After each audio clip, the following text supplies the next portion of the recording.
Hi everyone, welcome back to my channel. Thank you so much for joining me for today's video. I hope that you're well. If you're new here, my name is Emily, and in today's video I'm going to be sharing with you a new deck. Now this is probably the first time I've ever had a deck and not looked at it before I've shared it, and so it literally is an unboxing. I've opened the box and then it became very clear very quickly to me that I would not be able to open this myself without filming it because it is too beautiful. So let me share this with you. This is from Cocorrina, and this deck is a deck that I have had on my radar for a while, but it recently popped up on Lisa Papez's channel and I was reminded of it, and to be honest I didn't get very far into the video before I just clicked to buy it. I was so attracted to the images from the get-go. I had saved this deck in my bookmarks, but I have a lot of decks saved in my bookmarks, so I promptly forget about them, but then when people talk about them I'm reminded again. So I was really pleased to see this, and I wanted to do a walkthrough as well because it is so beautiful. This is the Divine Feminine Tarot deck, and it obviously came in this beautiful custom box, and there's this stunning tissue paper, this custom tissue paper that I'm probably going to have to keep and reuse because it's stunning. So here is the guidebook and this is the deck, and now you can see what I mean. It is just so beautiful. I just couldn't open it without sharing it with you, and this is the first opportunity I've had to do a walkthrough. So without any further ado, I'm just going to crack this open and take a little look at it. Let's take a little look at the guidebook first. So you've got this beautiful Art Deco branding and lots of gilding and black and white. And I believe this deck comes in two different versions. As you can see, we've got full colour in here and just a beautiful design. This is so easy to use because you've got this section here for the keywords, a little key aspect here, and then some more information about the card.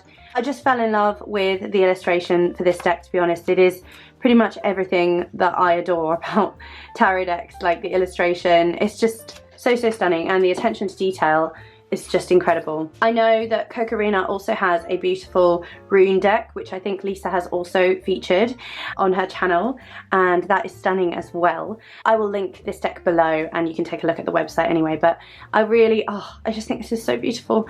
I'm definitely gonna have to keep all of these little parts to it because it's just so beautiful. That wax stamping, stunning. So here you have the box, again the same design, and this beautiful ribbon and the same tissue paper again. This is just probably the most beautiful packaging I've seen on a deck, I think. I think the Oak Ash and Thorn was pretty close, but this is just something else. So I'm almost afraid to open this. Don't want to rip it. Oh my gosh, this is so beautiful. So this ribbon comes out, so you could reuse this ribbon, or if you wanted to you could keep it within the box potentially to use as like an aid to help you get the deck out, but it's not stuck in there, so I'll just keep it in there for now. And again, more of this beautiful tissue paper. I think this must have had a Kickstarter at some point, but obviously I missed that. I'm just speculating though, so don't quote me. Oh my goodness, the gilding. Oh wow. Okay, wow, I need to just contain myself. This is so stunning. So these are the backs, and you've got this similar design here, this emblem logo in black and gold, and you've got this stunning gilding here. Let's flip it over. So I'll just reposition things a little bit and we can do a flip through. So I'm just going to read a little bit about the deck first. So this says, the Divine Feminine Tarot deck, trust your intuition, ask the soul, not the mind, understand your voice, tap into the Divine Feminine. We created this deck with all the magic and passion we had in us. May it be in your hands and family for years to come, guide and bring you comfort. With Magick, Cocorrina and Theo. So it seems like this deck is really a labour of love. Cocorrina is a creative studio founded by Corinna Nika and her other half, Theo Demanis, back in 2012. Currently based on a small island in the Mediterranean Sea, we are surrounded by blue skies and waters and are always inspired by our surroundings, nature, the sun setting and the moon rising. So today Cocorrina consists of a shop and a design studio. So this seems like it's just been something that's been a real labour of love and something that has been a collaborative effort between the two. So there's an introduction here as well, which goes into more depth, the history of the tarot, preparing and caring for your tarot, some spreads, quite a few spreads, and then you've got the major arcana, you go into the minor arcana. I'm so excited for this. So here you have the Fool, and you have this beautiful gilding throughout as well. I really feel like these images kind of just evoke the essence of the spirit of the original card, and in such a beautiful way. The illustrations are stunning, and obviously bringing in that divine feminine aspect. And of course that doesn't mean you have to be female to work with this deck or to enjoy this deck or to align or anything. It's an energy, an expression of that energy. Love the pomegranate there, it's beautiful. I love how the images are really simple and elegant, and the symbolism just stands out so beautifully. I love that. The moon and the sun, beautiful. So it's new ways to depict the traditional Rider-Waite-Smith meanings. Beautiful. That is so stunning. I just love all of the celestial kind of elements to it, the stars and the moon and the sun, and it all just feels so beautiful. I think that this would go so beautifully with one of the astrology decks I have actually. It's not black, but it's sort of blue with gold. I'll have to try pairing that as well. That's beautiful. It's interesting, it's almost like there's a mask over the top of the faces in some of these images. So beautiful.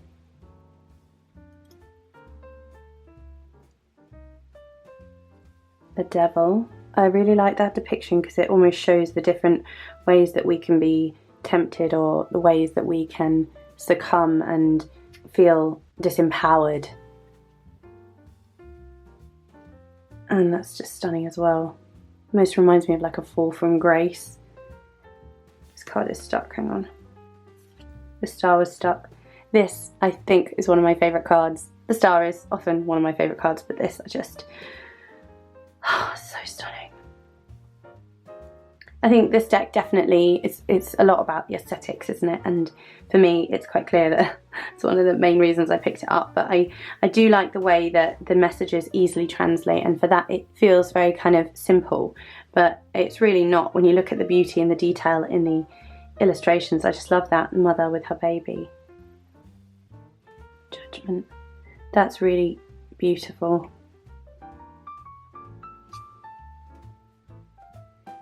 Cardstock as well is really nice. I think that riffle shufflers will really enjoy it because it's quite flexible and it's not too thick, but it's still really good quality. It's just such a beautiful Ace of Cups.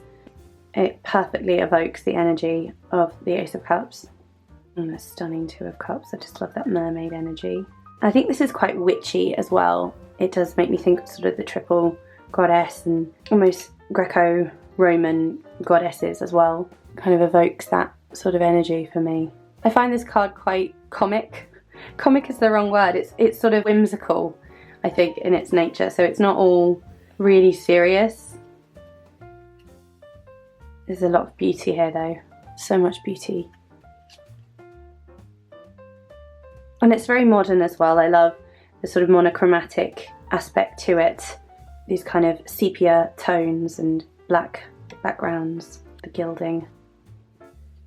It's beautiful.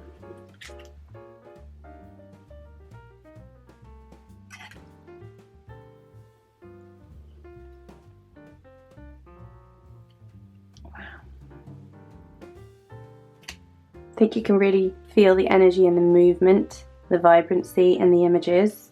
There's a lot of that movement in the illustrations and I just love it. But this is quite similar to the Dark Moon Tarot, which I really enjoy as well. Just beautiful. That's lovely. So stunning.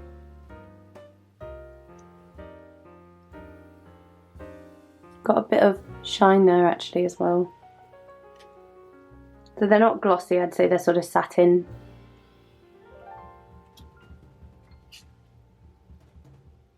So stunning. Wow, that one, you can really feel that.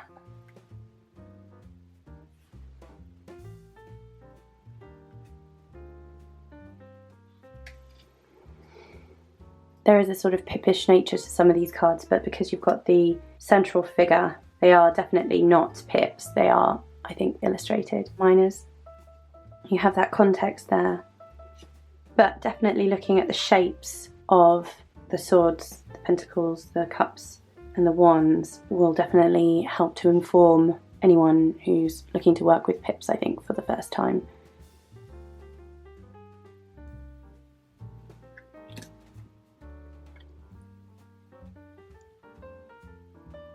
I believe this is the nocturnal version, but it doesn't actually say on the box. I know that there's another version which has a slightly different colourway. I believe that they're white backgrounds instead. I just adored this one with the gilding.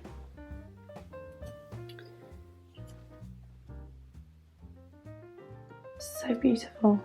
I think it would pair really beautifully with the runic oracle as well. I think it's the Runic Odyssey oracle, am I right? Thinking that it's called something like that. But it's very beautiful. It's got a similar kind of black and gold aesthetic to it. All these beautiful, beautiful line work and such.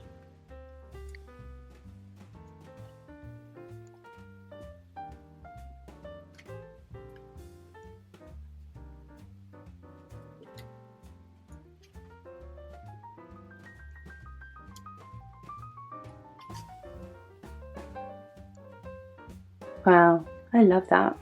Beautiful. And that as well, look at her massive gold earring. Oh, that is so beautiful. That's a little like the sun card, actually.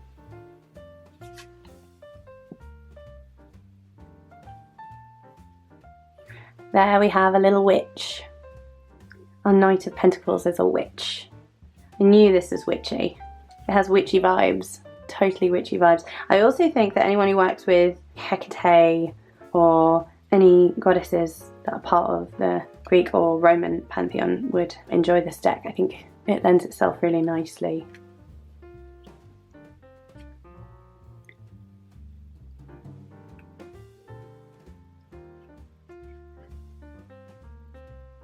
The wands are quite witchy as well. Look at that. It's like dancing beneath the moon.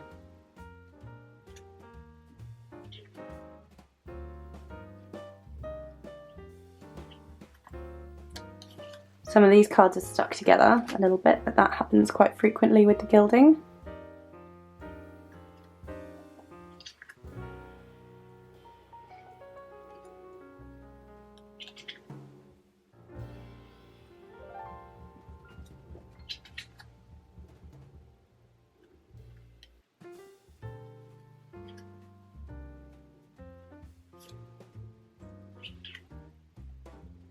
Or the Page of Wands, she is captivating. And our Knight of Wands is also a witch. Maybe all the knights were witches, did I just not notice that? Oh, I love that. That is gorgeous, that might be my favourite card. Queen of Wands. And the King of Wands is quite similar. Beautiful. So I'm going to shuffle up these cards and then let's do a little collective reading. So let's just give the deck a shuffle and set the intention to receive a message for the collective, a timeless, energetic message that's going to resonate with everyone and anyone who is watching this now or in the future, whenever they may come across this. Just going to invite the energies to come forth. What do we need to be aware of? What do we need to be mindful of right now?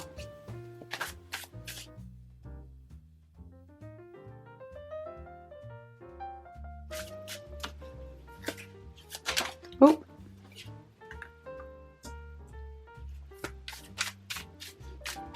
So what do we need to be mindful of? What do we need to be aware of right now?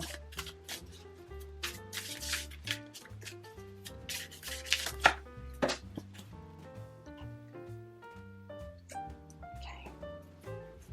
And one last card for us. Okay.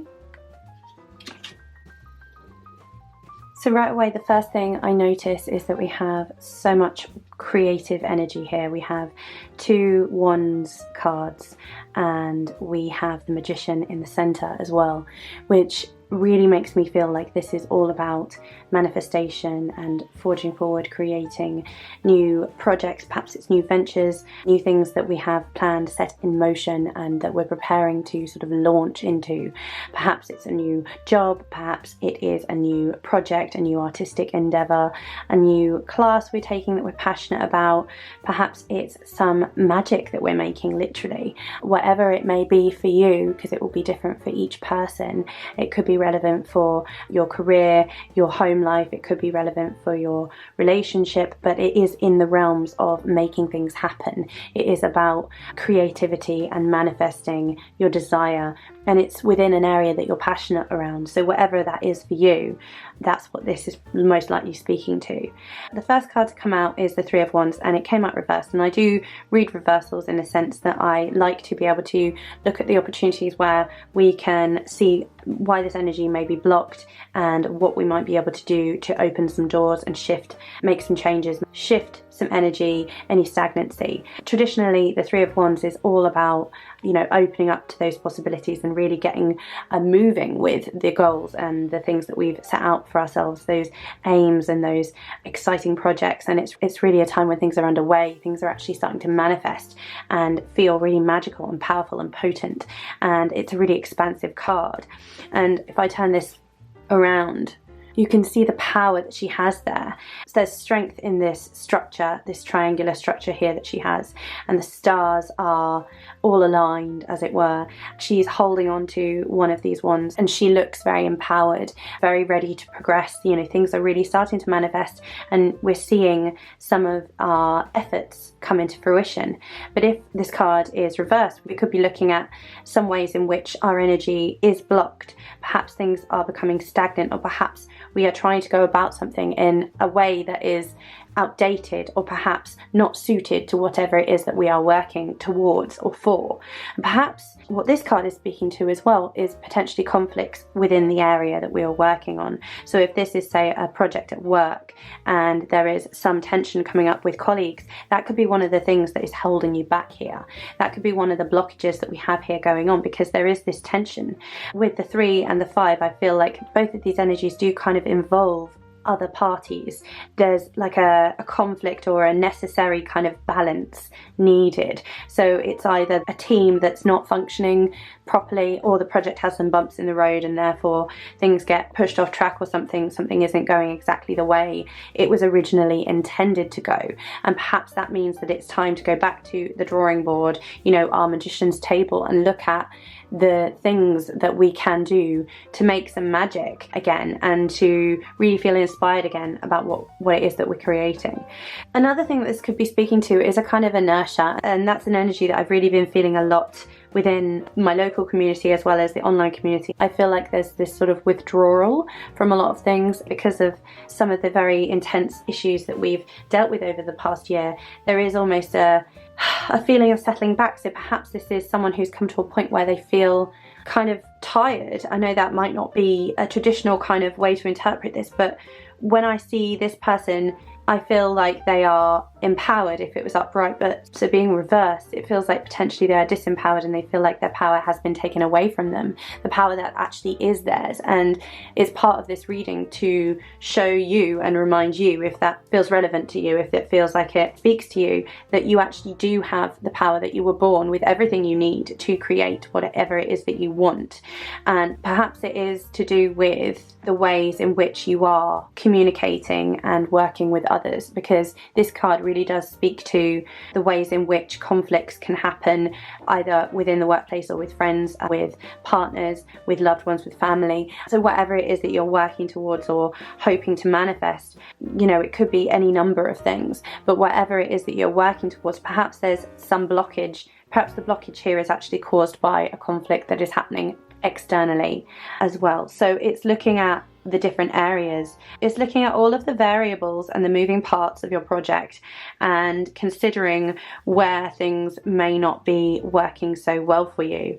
And with the Magician as well, you can really utilize, the energies that are available to you. So when I upload this, it will probably be later than this, but right now we are approaching the Aries new moon, and this is the ideal time to be considering the ways in which you have been approaching your creative projects and endeavors, also to sort of rethink how you want to go about some of these things, and also reprioritize and really look at yourself. You know, Aries is about the self. It is about the I. What do I want? And that is not a selfish thing to do, especially when it comes to areas that you're passionate about, that you're creative with. If this is to do with a business or a creative endeavor, something that you're working towards, and you're putting lots of energy and love into it, and you're feeling a little bit like lackluster, perhaps you're feeling a little bit torn down, perhaps you're feeling a bit defensive in a way, you need to look at your priorities with this project and, you know, make some changes if that's necessary. As I said, look at the moving parts, the variables, all the aspects of what it is that you're working towards. Who else is involved in that? What other elements are there? What can you control? What don't you have control of? Look at all of those things and look where you can make those shifts and reasonable changes. And it can also come down to really small changes in your everyday structures, your everyday routines and patterns that can really give you more time and energy to focus on what it is that is going to be fruitful for you, what it is that is going to spark that creative joy and get you moving again, so that you can see some of your efforts actually manifesting, because that's where you should be right now. That's where things should be. If it was looking like this, I'd say we're in a really, really good place right now where we're manifesting. Just watch out for anyone who is potentially feeling a little bit envious or jealous, or is not supportive of you, who doesn't have your back, who potentially is trying to sabotage your endeavors or anything like that along those lines.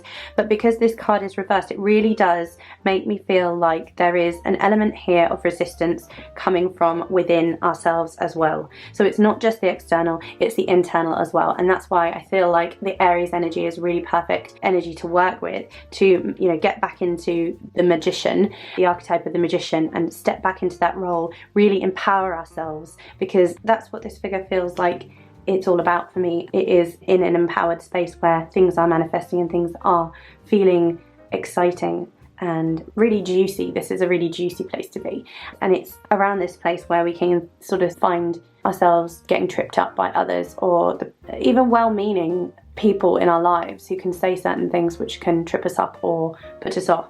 So it's looking at all of those aspects that are at play here with whatever it is that you are manifesting, and looking at ways in which you can remedy that by working with different energies. Work with the moon cycles. This is a perfect deck to illustrate that. Work with the sun as well for manifestation, and with the wand suit and what we're talking about here, that works so well as well. Be bold, be brave, step into that magician archetype, and just know that, you know, you can. I like to say this, you can turn this card around and you can really be in your element, and I feel like this figure here is much more able to take on the energy of this card when it's upright. So that's what I would consider when looking at this particular spread. Obviously it's a collective reading, so it's quite general, but hopefully this resonated in some way. If it did resonate for you, I'd love to hear about it. Some of it may have resonated and others of it may not have, so take what works for you and leave the rest. Also, if you have any other thoughts, please do pop them in the comments box below. I'd love to hear from you and what you think of this deck. If you have it already and you've worked with it, what you think of it. If you did enjoy the walkthrough and the reading, then please do like the video, share it with anyone who you think it could be useful for. And if you'd like to see more from me along the lines of tarot, witchcraft, magic and spirituality, then please do think about subscribing. And while you're subscribing, don't forget to hit that little bell notification, because that's how YouTube is going to let you know when I create and upload videos just like this. So with all of that said, thank you again so much for joining me. I hope that you stay well and safe, and I look forward to seeing you in another video really soon. Take care. Bye.